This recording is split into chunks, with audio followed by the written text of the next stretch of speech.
today, and then can check out that chapter 20. We have chapter 20. Chapter 20, verse 22. The Lord said Moses, thus thou shalt say unto the children of Israel, you have seen that I've talked with you from heaven. Don't forget, okay? Then we say, you shall not make with me gods of silver. For me, we have, you know, a potamu belechi, you know, well, gold, more silver, boy, and yalia known. Maka when then apple mother, but I say not Nehama Jesu, say not Jesu Christi, a boy, Nyaliano, I can thou shalt not make with me gods of silver, then I shall you make unto me gods of gold. Or say an altar of earth, altar a meeting place between God and man. Or say altar of earth, okay, let me go to an altar of earth. Thou shalt make unto me, and shall sacrifice thereon your burnt offerings and your peace offerings, your sheep, your oxen. In all places where I record my name, I will come unto you and I will bless you. Talking about altar, verse 25 will say, and if thou will make me an altar of stone, thou shalt not build it of hewn stone. Imagine never na waputa okuti geji we wulum altar. For if thou lift up your tool, you will hammer my form a tool where you waputa anything not altar thou hast polluted that altar. You know, then verse 26 is very important. Eba can go this place. I say, neither shalt thou go up by steps unto my altar, that thy nakedness be not discovered thereon. Chineke na-ekwu eba na unu ga alụlụ altar. Unu eje na alụọ altar, unu ga-eji step welo aligo. N'ime ya ị na-aligo ya bụ altar, ị nọ na na-enyo ike gị ya afọ ọtọ gị. Ife ọ na-ekwu ebe abụrụ physical altar. Ọ na-ekwu maka word of God, maka okwu Chineke. Ịma na ụfọdụ oge like ndị na-preach ikpe grace na ọgba anyị. O nwere ebe a ga-ekwukata okwu Chukwu. O nwere ebe ndị mmadụ, ọ na-abụ na-ege okwu Chukwu ndị mmadụ na-ekwu. Sometimes adịba ama ife fa na-ebu n'obi. The Bible, they quarrel with everything in the Bible, they will quarrel with it. Ebe ha na-achọ ka fa wepụta ife akpọ revelation. Ọ chọ ka okwu ife mmadụ ekwu nube, ka okwu ife ndị mmadụ anụ nube before. So because of that, ọ na-esio ka wepụta insight na Bible. Ebe ọ na-esio ka wepụta insight a, ọ na-akọzi ihe adọrọ na Bible, and then na-teach ihe adọrọ na Bible. Very simple thing. For instance, kita ụmụ nwaanyị na-eke ịchafụ wela abata n'ụlọ ụka. Ịbịa naanị na most Pentecostal settings kita ụmụ nwaanyị adịghị asụsụ ịchafụ abịa n'ụlọ ụka. Iju ọfọfa enyebe gị insight, revelation dị na ife anwa ife mana ebe Paul na-ekwu maka ịsụ ịchafụ, ọ dị very clear. Fokwu dị very clear. Na nwaanyị ga-abata n'ebe a na-efe ofufe na-akpụrụ ife n'isi ka o wee sọpụrụ nwoke nọ ebe a, na nwoke etinye ife n'isi ịmago ife a niile dị very clear. Mana abịa in the name of insight, ọ ihe a ka Chineke na-ekwu ebe a. Ebe mmadụ ị na-eme ka i build step a ga-eji wee ligota befe Chukwu ebe a na-efe Chineke, ị na-esetụrụ ndị mmadụ step high jump, then ụfọdụ oge you see yourself creating problem with the black and white of voices. Orika so many things ndị mmadụ na-eme tata na Bible. I don't want to go into that because I don't want to waste time ya. O nwere ebe ndị nchọrọ imeki emphasis. So mana the instruction there bụ gị nwa na onwe gị na-anụ ọnụ anyị n'ụtụtụ a. Don't buy into ụmụ ihe ndị a na-akpọ revelation. Iwe ọchị akịta ifo ha jide holy communion, asị holy communion, asị gị rubbish na onwe ihe dịka ịnọkọta asịrị na ebe communion, weta bread, weta mmanya, no nonsense. Na ọ dị ebe communion, obido preach be against holy communion. Then obido preach against tithe, o preach onye preach ife niile nke Jesus na onwe ji aka institute nke dị na Old Testament. He will preach against all of them, and na-ewepụtara gị ife ọkpọrọ revelation. That is building steps onto the altar. Ebaga no meet Chineke. Only a step. Chineke say, don't try it. Nimerania, he expose your nakedness. And oya bona today. Oha wanenye ndi na agba ndi nke Christ mba instruments haji were na akoto ndi nke Christ today. I just mentioned that kai we got to chapter 23 because chapter 21 nine 22 nine but different laws ka God na enye na ebe anwa. And then na chapter 23, we eventually met Akeba. Then na chapter 23, from verse 14, or say 3 times thou shalt keep a feast unto me in the year. Ubeleto konoga edeberem olili Boy, from that word feast, guys, what a festival. Okay, keep them 3 major festivals every blessed year. Then verse 25, thou shalt keep number 1, but the feast of unleavened bread. Okay, thou shalt eat unleavened bread for 7 days, as I commanded thee, in the time appointed of the month Abib. For in it thou camest out from Egypt, and none shall appear before me empty. Then number 2, you will keep the feast of harvest, the first fruits of your labors, which thou hast sown in the field, and the feast of ingathering, which is in the end of the year, when thou hast gathered in thy labors out of the field. 3 times in the year, all your men shall appear before the Lord God. Now let me explain. Because if Chineke nyere ebe a Beabo ife chukwuji when I govern the nation of Israel, he was relating with them within the context of feasts or festivals. Fagana edebelia ebian obodo Israel enwe 3 major festivals. Nyabunkai fuleba. But on the whole, how were 7 festivals on the whole. 4 the minor festivals. Then 3 blue major festivals. Actually, can concentrate here on the 3 festivals God does say, Israel, because even till today, we look at Israel and they respect those 3 festivals. And church in the Sabbath, and when they Oka Sabbath, Telekom synagogue, Julebrin and the Sabbath, Cherubim and Seraphim, they do not know be church Hanemera Saturday. What can they debe all those festivals we look today in the Sabbath Nina? Now let me explain, because Oboni Rota Otuchireke we debe obodi Israel. Even in his program with the human race. Rapi Ibiakitana, Ajogi Kiliye Inonia, Egasana 2021. Manandi June with their own calendar. And that jogging mountain on Akita, Egasana on January. Manandi June with their own calendar. Kita Abro New Year in the Jew at all. Kita Abro their New Year. New Year fa nebido ebe September kafaja by to their New Year, the month whatever, you know. And as far as more the concerned though, Chineke bi n'eluigwe if God don't use will so the human race, but the Jewish calendar in the Old Testament. That is exactly what God is doing. So, join a Roman calendar. That is their problem. God cannot relate with him. He still relate with them within the context of that calendar. Or settle in the Jew, and I will explain to you, because if any megolu goes like now, even at festival Israel, every year these 3 major festivals. Nkembo with the feast of unleavened bread or the feast of Passover, because after we can buy unleavened bread buy Passover mano festival fane debe iji we lota mgbe ha si in Egypt. We're making it. Put I studied Exodus chapter 12. I took time to talk on this festival.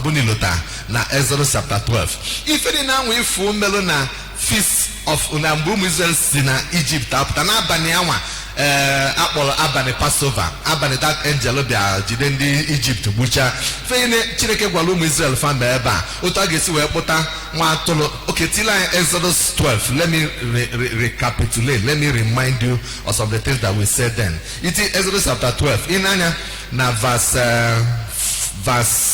3.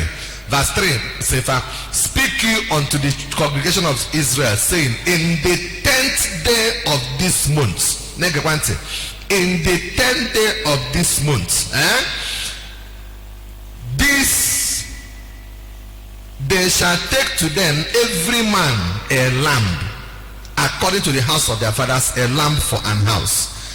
On the 10th day of the first month. Okay, verse 2. Verse 2 Booz are saying, now this month shall be unto you the beginning of months. No montaga be abomanitenke onwa for you. Otakuni ge say bido your new year. Aaron amanite. And then know every family got on the 10th day of this month. And then verse 5. Verse 5. For say your lamb shall be without blemish, and a male of the first year.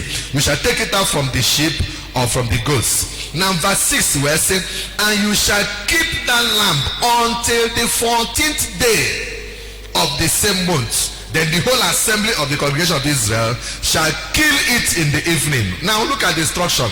On the 10th day, I did na the 14th day of that month. Then we number them. Talking about the feast of unleavened bread. If I may say, okay, in watch verse 8, verse 8, unleavened bread, that unleavened bread, and they shall eat the flesh in that night, roast with fire, and unleavened bread, and with bitter herbs. Okay? The neighbor doesn't have verse 11 or say, and thus shall you eat it with your loins gathered, your shoes on your feet, your staff in your hand, and you shall eat it in haste, for it is the Lord's Passover. So all feaster can have unleavened bread. Feaster can have Passover. Man against if they are one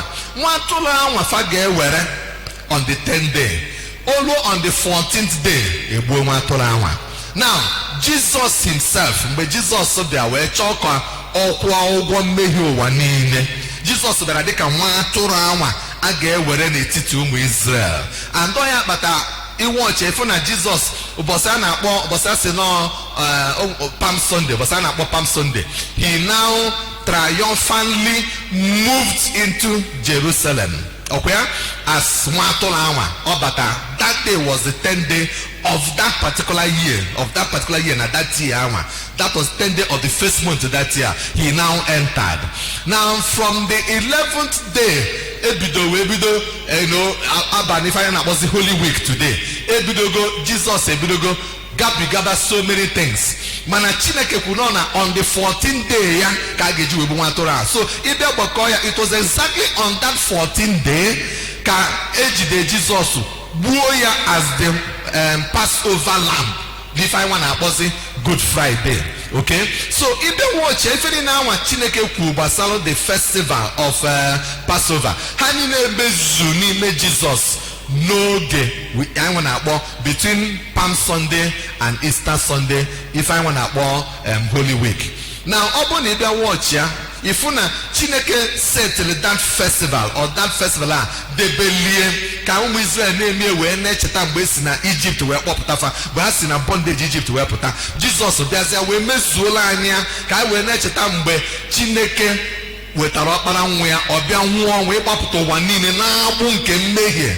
Otu esi gbapụta ụmụ Israel n'aka Egypt, n'aka Pharaoh, otu aka esi gbapụta the whole world n'aka ekwensu na n'aka ụwa ka anyị wee nwike wee bụrụ ụmụ Chineke ka atọpụ anyị na agbụ anyị. So it happened exactly on the festival of unleavened bread, on the festival of Passover, ka Jesus be fulfill that aspect of that festival that God gave to the Israelites in Exodus chapter 23 go today. So nke abụrụ one. Now the second festival God Ogwafafana keep bo if I Bible Exodus 23 verse 16 the feast of harvest, the first fruits of your labors. Feast of harvest feast of Pentecost. Feast of Pentecost but the same thing. Okay, now Pentecost but oge eje were ihu bi nke mbụ. Now let me say now festival of unleavened bread mobo Passover na church even na church I be a capture ya na na-eme within Christmas period. Christmas period na adabakali n'ebe March April. Sorry, mgbanwe bịa bụ the beginning of year for the Israel. Mgbanwe bịa bụ ka a na-akpọ the month Abib. Mgbanwe bụ mgbe New Year ndị Israel na-amalite. Okay?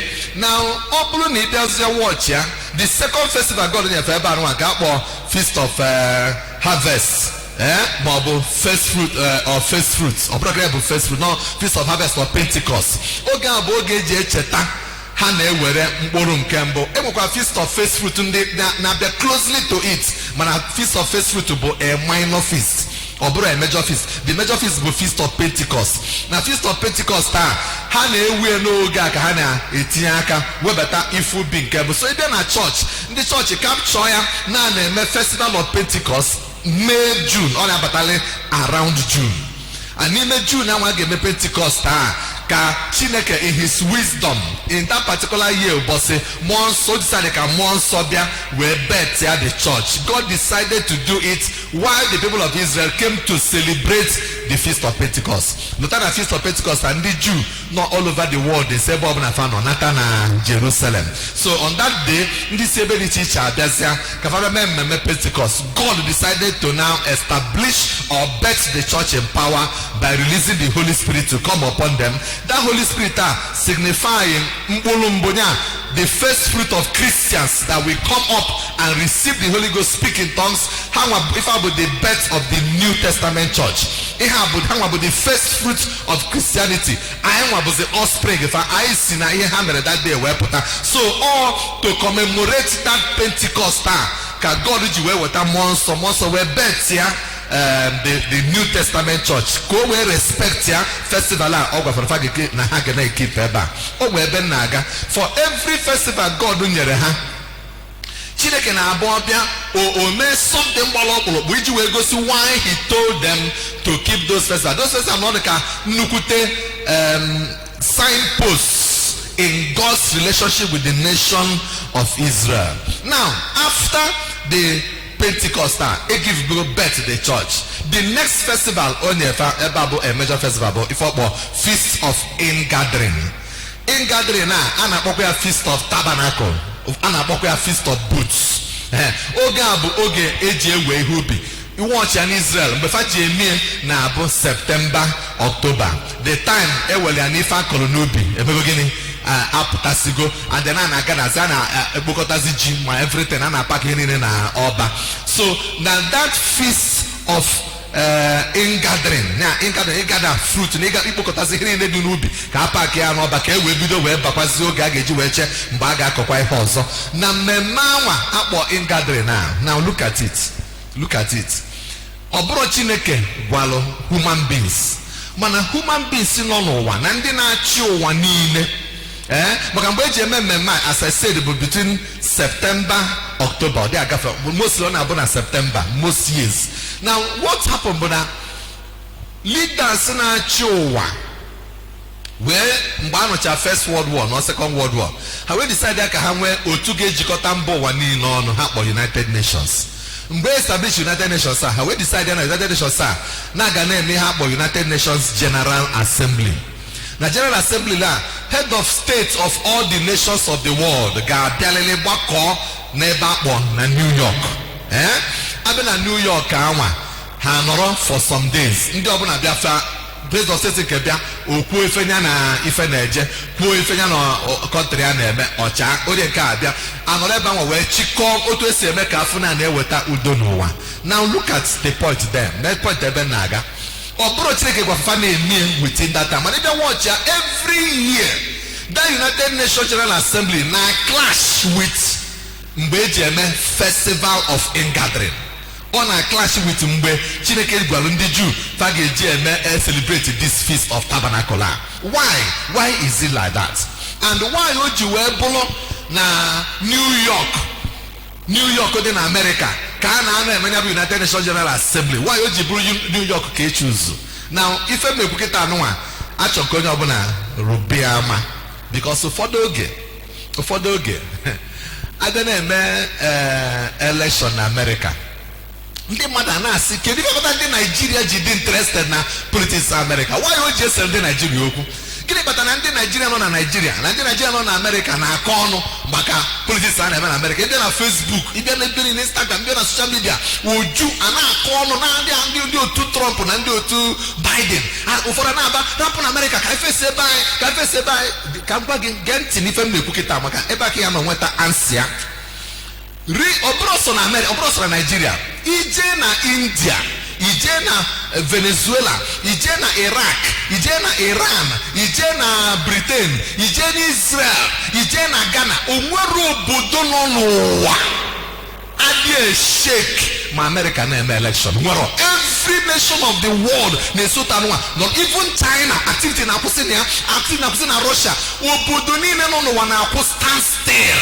Na-eme ka amalụ ife ga-eme na America, ka amalụ onye ga-apụta. Because na Chineke melia na ima how do I explain this in kunu gesi we got your ofuma ide na Bible ị ga na-afụ Syria na Bible ọ bụrụ eziokwu ị ga-afụ Damascus na Bible abi ide na Bible at least ị ga-afụ Gog na Magog agwara anyị nọ Russia ị ga-afụ ya na Bible ị ga-afụcha ụmụ obodo dị iche iche na Bible ị ga-afụ Babylon na Bible nya Iraq fa ị ga-afụcha obodo mana ị na-afụ America na Bible o nwere efe ya mmekọta n'ụwa ụdị akwụkwọ ifuru gị chaa study Bible anyị ịma nwenata ka ị ga-esi wee fụ America maọbụ ife yile na Bible why o ji wee dị otu a let me explain ka m kọwalụ gị now ide na Genesis chapter 11 o nwere mgbe olu na Genesis chapter 11 ndị mmadụ nọ n'ụwa wee jikọta aka ọnụ decide aka fa lụọ tower if anyị na-akpọzi Tower of Babel agwara na ebe aka esi nweta the word Babylon maka na Babel mean confusion mana ndị abịa unite ya jikọta ndị na-abụ ma ndị ọcha ma ndị ojii ma ndị red ma ndị green ha niile nọ in unity na ha ga-alụ ụlọ lụgide lụluo ya n'eluigwe so ka fa nọ na-alụ onye bụ tawa na-alụ onye bụ na-alụ na Chineke nọ n'eluigwe na-etu anya fụ ndị asị chai na agba ndị a nkịtị ihe anụ nwa fa na-alụ na fa ga-alụgide lụnwuo ya so gịnị ka Chineke mee ọ confuse their language Chineke were language fa confuse so onwezi na-aghọta ife bie na-ekwu nwee confusion nwa ka eji wee kpọ ebe anwa Babel because onye ọbụla dị confuse wee n'ụbọgụ na-etu ofa that project wee gasa. Now from that moment I read the word Babylon.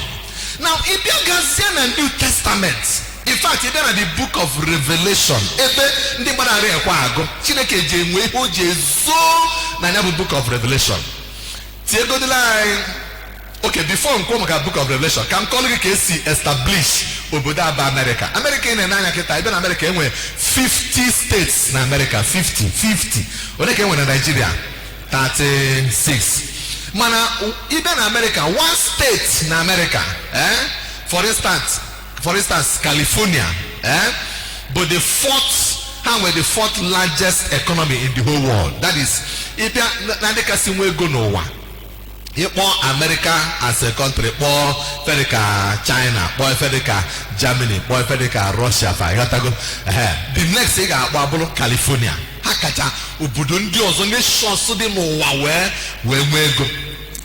So one state in America ka Nigeria ịma Nigeria ebuka Nigeria dị too big n'ịmasị na ọ dị too big mana ofu ime 50 states one state nkịtị na America kali Nigeria niile ka the whole Nigeria then ya ka anyị atụkọta ihe amasị ebe anyị atụkọta Nigeria into 50 o wee bịa bụrụ one country ị na-afọ na country ya nwa gbagolitela ọfụma bọọ so mana kele ka esi wee build this country ka esi build ha bụ na onwerokwo ndị a niile ifo like ka m nwelu ndị anyị na-anọ ọfịfa kịta maatụ asị kịta John F. Kennedy na America. John F. Kennedy onye bụ papia onye bụ grandfather onye bụ great grandfather ọ bụrụkwa onye America ha si Northern Ireland wee migrate to America. Donald Trump a na-eme mkpọtụ akịta anụwa ọ bụ onye America mba ebe ka o si Germany wee papia ha si Germany wee migrate to America.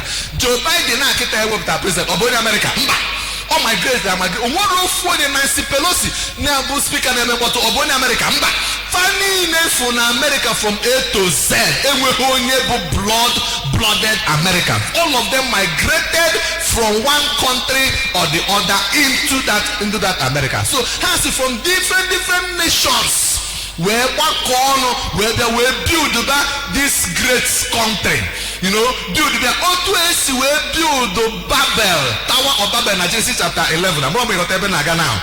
The same way human beings God si gather human beings from all over the world. So even America kita ndị ojii bụ ndị America bụ aja dị naanị ndị Latino, ndị India, ndị Mexico, ndị Honduras, ndị Somalia, ndị ibe na Congress fa ndị Somalia nọ ya, ndị Iraq nọ ya, ndị ojii nọ ya, onwere obodo niile nọ there and ha ncha kwado ndị America na-aba mba our country great America mana onwere onye grandfather bụ onye America. They came from different nations of the world to build that nation nation as great as all today.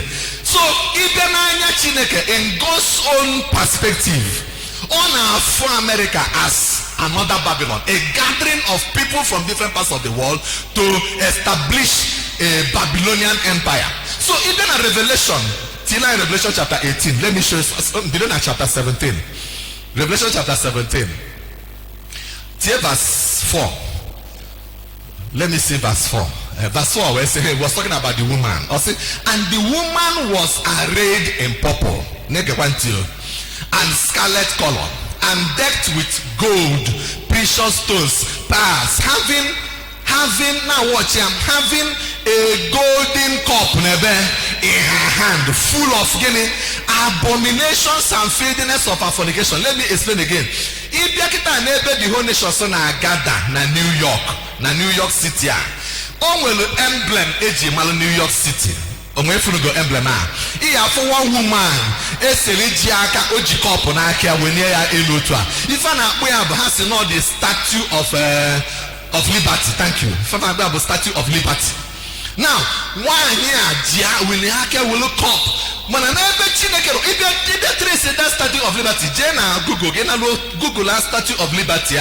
If you produce that statue of liberty, then Google after the man. If you background of the man, if you know an occultic man, a man who know a cult. On the name esotericism, the name the lodge and the can call it a lot of man, the lodge and the opening and the secret society. Or the Nagana camp the Licon and or farmer bonding with inspiration will produce sculptor that woman now. We will look up if there is a first 7 around the in a crown or in this. Oh, you have a symbol of New York City. We wrote today. We don't know again end.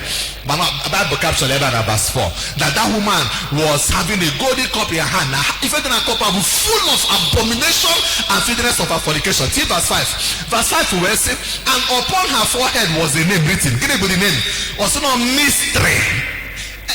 Book of Revelation believe mystery no way. A way na book of Revelation the mother rekwago we kwase na nwanye nke abu mystery no way. O we oya Babylon the Great. Ofu Babylon na one of na chapter 11 na Genesis and destroy. Oh kuya the figure resurrecting the end time. Bogonite as a powerful nation. Also not the mother of harlots and abominations of the earth. Can you go again? Can you go again? Kesi enweta mmelo na mmeto na mpeko kam tilige na language galota you know go maka Hollywood industry kele ndị bidolu nwanyị na akwa iko na-esi na video esegide ebe ọ na akwa iko ebuputi ya ndị mmadụ eje na-elie na afia kele ndị bidolu ndị America started pornographic business turn into a multi-million naira empire. We sell beer to the nations of the world. We so that let's be my Germany, my Russia, my Nigeria, from Hollywood. Case we it destroy morality no wa. Chineke sineni we need to anya for America. If one affair about mother of harlots, mother of abominations, so they know what. Continue go. Amramona chapter 17. I can fully come another chapter. Let me check my own Bible. No, we actually work there. In my own way, boss, that mystery Babylon, the great mother of harlots and abominations. Now, the woman. Okay, till chapter 18. Till chapter 18. Let me read from verse 1. After this I saw another angel come down from heaven, having great power, and the earth was lightened with his glory. Verse 2, he cried mightily with a strong voice, saying, Babylon the great is fallen, and is become the habitation of devils, and the hold of every foul spirit, and the cage of every unclean and hateful bird. Verse 3, now verse 3, I say, for all nations have drunk of the wine of the wrath of her fornication. And the kings of the earth have committed fornication with her, and the merchants of the earth are waxed rich through the abundance of her delicacies. Okay, stop there. Let me now explain. Get it? So, Nanya Chineke, America, all from Hollywood, from sports, pornography. Now, if you can know what, 1 million pornographic sites no what today. America were 700,000 nime 1 million. Hawa bundi ne sell ụmụ ya, hawa bundi ne sell ịkwa iko. All from Hollywood ka ndị Nigeria si kọpịlị wee nwee Nollywood nkefa. Ọ bụrụ ya ndị India kọpịlị nkefa nwee nkefa Bollywood, ndị Ghana kpọ nkefa Gallywood, ndị Kano kpọ nkefa Kallywood. Wood wee jebere ne ebe o si bụ na America. And ụmụ wood a onwere ife ọzọ ha na-akụzi abụrụ export immorality na ndụ ndị na-etolite. So ife nwatakịrị nwa okolobịa every time o tiri anya na film, ọ na-ekili film, nwere ihe ọzọ ya amụta ebe anwa abụrụ otu esi akpanye anụ arụ ya na otu esi eme mpụ na otu esi eme alụ. Chineke wee na-enwe mwute n'ebe Babylon anọ. This thing if Bible na-akpọ Babylon na o nwere ọkwa maka ụfọdụ bịa sị no Roman Catholic Church no ya bụ mystery Babylon. Ọ bụrụ eziokwu, it is the nation of America. It's America as a nation. How about the mystery Babylon that is sitting upon many waters? Oh, here the Bible. You know in America keta ebe mmiri togbo kali ebe enu ani de. Mmiri dị America kalele enu ani. So Bible say that means the woman known a city upon many waters. God captured it very well. And then if they watch ya, if they in America now, inauguration of a new president. Okay? Now, the man of God we inaugurated the president.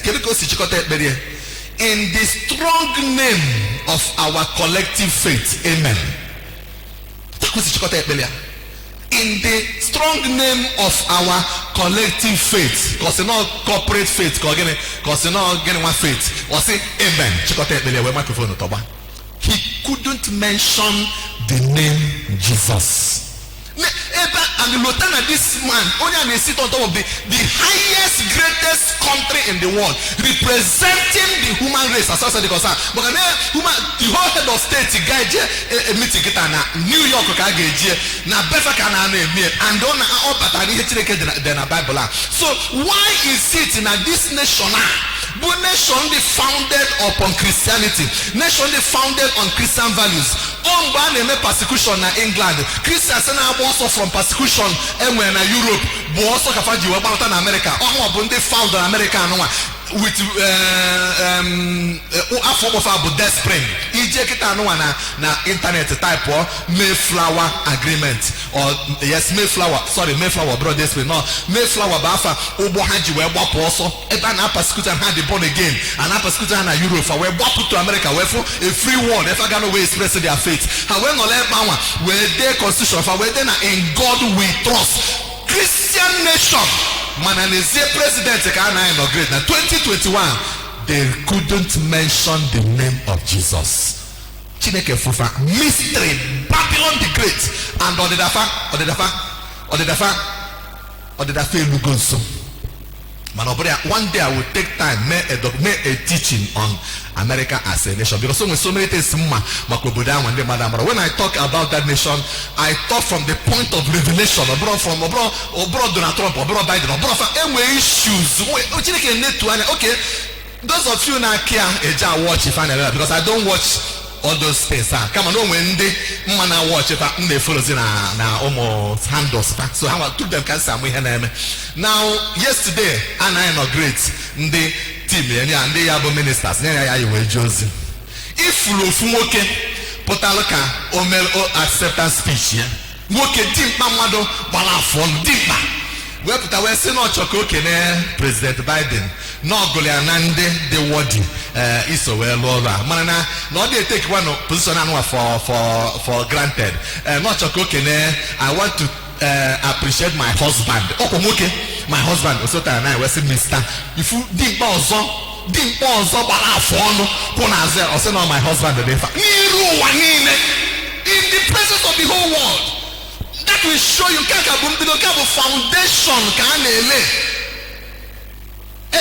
Jesus nwoke na-anụ nwoke apụta isi ya in or no nwoke bụ husband ya n'iru ụwa niile. So abomination it is coming down on that nation. God Chineke ama tolerate ya ife bulu ụwa nua bụ na-enwebe sexual perversion. God say akatọ owelu mmiri wipe ụwa nua ife gburu Sodom and Gomorrah bụ na ha bara na nto nwoke ịnụ nwoke Chineke wipe Sodom and Gomorrah.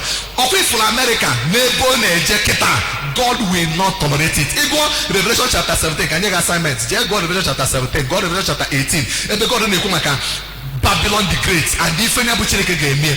Everything ịnọkọta kịta na America ị na-anụ na-enwe tsunami ma asị mmiri nọkọta earthquake eme na mmiri kwunie bido destroy ife mmebi obodo. Mgbe anọkọta kịta asị na ọkụ na-agba na California, ọkụ ọmụrụ ebe o si bido na-agba na-awa ife na God just na-eme tisim ka o wee gosi what is going to happen in that nation. God will wipe out that nation. I'm telling you, that nation will go down. Because there is no way they can survive with this nonsense Fan FM now. They are laying a dangerous precedence. They are doing exactly what we saw in the Bible here. Kai Chikota, if I may put today, now in that Exodus chapter 23. So, mgbe na afọ na Exodus chapter 23, Chineke na-ekwu maka the feast of ingathering.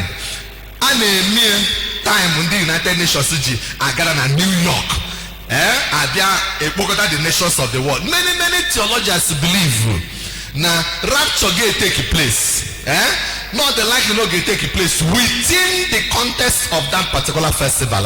Now within the time and in gathering now, because ọ bụ na Jesus bịa nwa n'elu obe si n'ọnwụ bilie n'oge feast of Passover. Ọ bụ na mmụọ nsọ bịa establish the church n'oge Pentecost, not quite likely na the second coming ga-abịa within the time a na-eme the feast of ingathering. That's just the point I want to do. That's one theological perspective or point of view.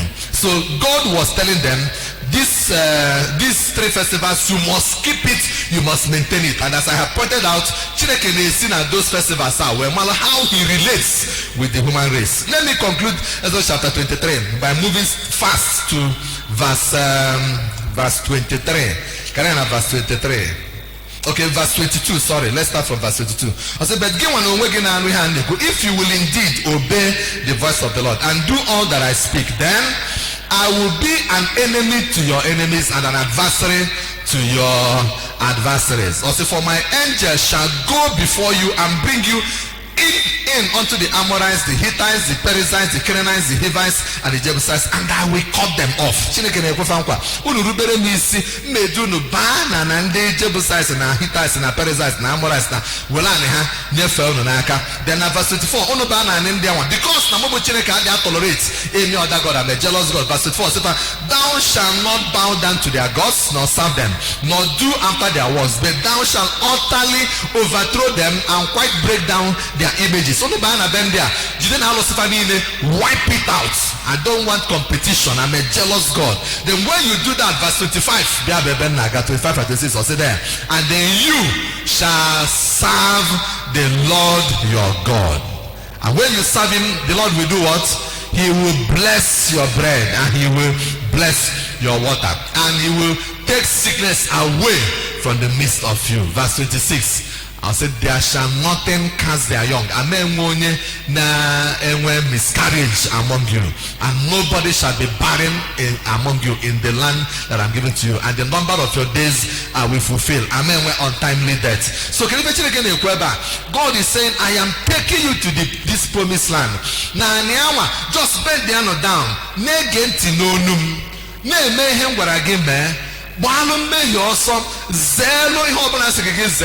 Most importantly, two sins Chineke ade take light. Judge in every generation. Idolatry. Shedding of blood. If we know the boom, madam, when you're jetolime na abortion, or Baladinakia, God had no one punish the will fourth generation. Of if we say, Papa grew up when you sing the Alice, Papa Buchi priest, Bulalo, a boo, walk on Agasa, or Balana, Luko Sim, or something like that. Okay, Itonite Manifest, will Bega Kalinkoye, Papia Boko Chuno Noka. Onye papia boko chuno noka ono nezbote enyi nya Chineke emekalia. I'm telling you, man onye ni papia no lokwa wo se na wo so bala you got this strong, you got this with the strong, you need it because if I'm a papa game, oh well, I know God is just forget one way. On a chocolate man, we got the can nugget. He wants to make sure that anything I will send on him again, or chocolate and then I go up while I will say, will not begin ready to fight. Maybe get on me, get on the banana, but the coach JJ do while sending making it cool. God expects you to go to that extent. Idolatry na bakasichine. So nobody should ever venture into idolatry. If also if I name an boketa, in front of the Banakapana, I will say more ways and I will one is the good Japota Momo, Bowing and Wogo. I don't have to tell Mamma Bill or Foka Monju na Bill as a Momo Bella, Ebia few. Something, I mean, it's a terrible thing. Ndi bonaba into idolatry no de jobulo nwe young boys and young girls sign now lokita no kwalo se na emega se mo even na internet put ifo watakele nwa agbogobia mabwe nwa agbogobia obele nne nwa anyị ga no in her 20s or early 30s of to say no ya bụ agbala o say no na miliko si bia no na miliko si wenye gị nkama onye kwue na internet dị bold. Now, when the Fabia found that no capua, Habia na milidina somewhere, milidina eba, no na milicagano, taking 1 milicagano, when you get a milicagano, Mega, if you zoom or Colombia, Hamalosia put up Bola Rocket, Brundine Tilly, one tackling one, or say no about Bala. The Marana commenting to say Abala wine, now you because so I'm going to put wine. These things are idolatry and it attracts the wrath of God. On a dirty way, Chineke nobody. Onye ọbụla na-achị obodo onye bụ igwe onye bụ PG ịchọ ka obodo gị dị mma ọkwa ife ụmụ ha all those things are make a law and wipe it out from bono onwerekwa onye ọ na-enyere aka mmiri enwekwa mmiri enwere onye ọ ga-azọpụta nwe nwere esi na mmiri pụta ọ Chineke kele anyị ka anyị na oyiyi ya. We should not go and then begin to make idols out of the rivers. That is foolishness of the highest order. So God was telling the Israelites, wipe it, cut it off, destroy it. And the more never survive, daughter the mercy of God. We should go into all the sacrifices rivers. We should go and throw down all those idols. We should cut it down. There should be a policy to stamp out idolatry and then enthrone the worship of Christ in our community. Otu obodo ndị Israel dị n'oge Chineke dofaba na nekwere na nkwa Chineke nyere anyị aka iwọchi Chukwu ebe ọ sị when you do that I will bless your bread and I will bless your water and I will take sicknesses away from you and I will not allow anybody to have miscarriage. I won't even allow anybody to be barren. I mean with barrenness. And then most importantly, I will make sure that the number of your days you will fulfill. On weekend I'm about your portion. God with that capacity. God with good intentions for us. Manon obrona ewa gebuzo me ihosla me. Kachunyala anyaka in your own personal life, in our corporate lives, in our society. Let God open us up and then show us how we can really serve Him, so that we can attract His blessings upon our lives. So we rise up and pray.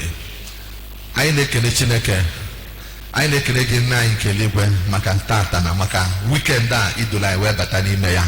Anyị na-ajabiga gị mma oke, anyị na-atụrụ gị mma mma. Daalụ maka na anyị fụrụ otu isi wee kpọrọ ụmụ Israel wee na-aga n'ogogo ebe fa ga-anọ wee nweke wee fee gị otu oge esi wee tọ gị ụtọ. Anyị na-ekele gị maka the different roadblocks or signposts itinyere na ndụ ha. No, abia chorogi torogi mama abia establish a festival. No ni a choroga aja kenegi anokanokwa abia kwege anokanokwa abia again.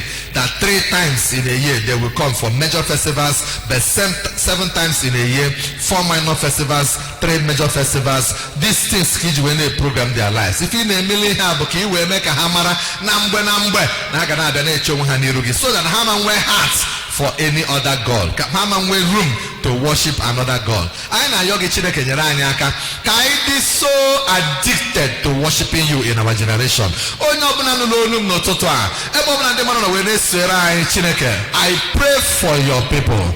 Give them this spirit.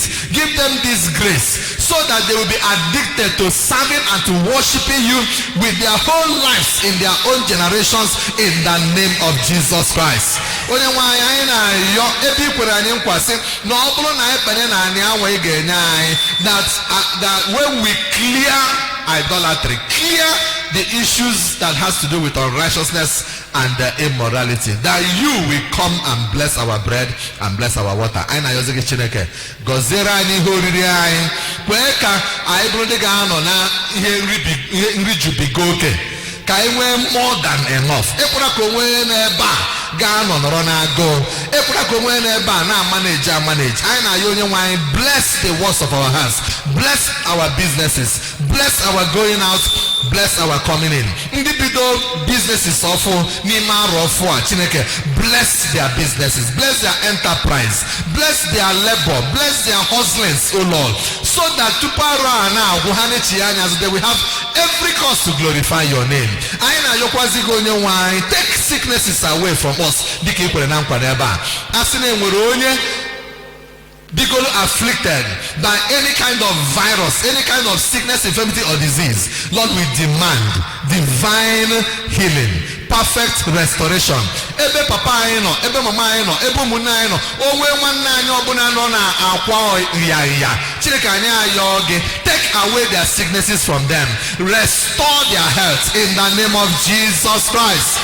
Anyị na-ayọkwa Chineke ikwere nkwa si na onwere onye ga na-akasị their young, ama-enwe abortion, ama-enwe onye ga na-abort nwa, onwere onye ga na-emebi ime.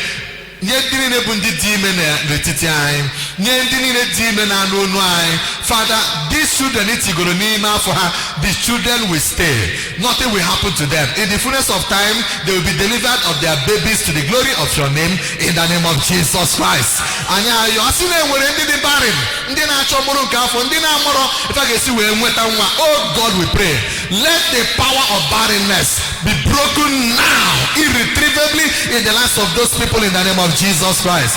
Release a grace for productivity, release a grace for fruitfulness upon everyone that is trusting you for the fruit of the womb. And we are thanking you because you know that you are the God that answers prayer. Anyị na-ekwere gị na onwere n'ime anyị ga-anwụchu. Untimely death cannot be our portion according to your word. We shall live and fulfill our years in the land of the living. We shall fulfill our days in the land of the living. We cover ourselves in the blood of Jesus Christ. Nime weekend we want to see your uncommon blessing. We want to experience you in a beautiful way, in a different way. Make it an exciting weekend, make it a robust weekend, make it a glorious weekend. Mgbe anyị ga-aga bigger weekend, anyị na-abakwa n'izu ụka ọfụ onye nwanyị ka anyị dị refreshed and renewed. We nwee ike ịdị na encounter gị even as you have been encountering us. Thank you for your word that we listen to this morning. Let the spirit of your word continue to energize us and help us to know na gị bụ Chineke mara everything in eme concerning the human race, and that you have your own agenda and you have your program, and that we should be open to following you, carry out your agenda so that we will get it right and not miss out in the scheme of things. Thanks for answering our prayers, for we have prayed through Jesus Christ our Lord. Amen. Because without your offering,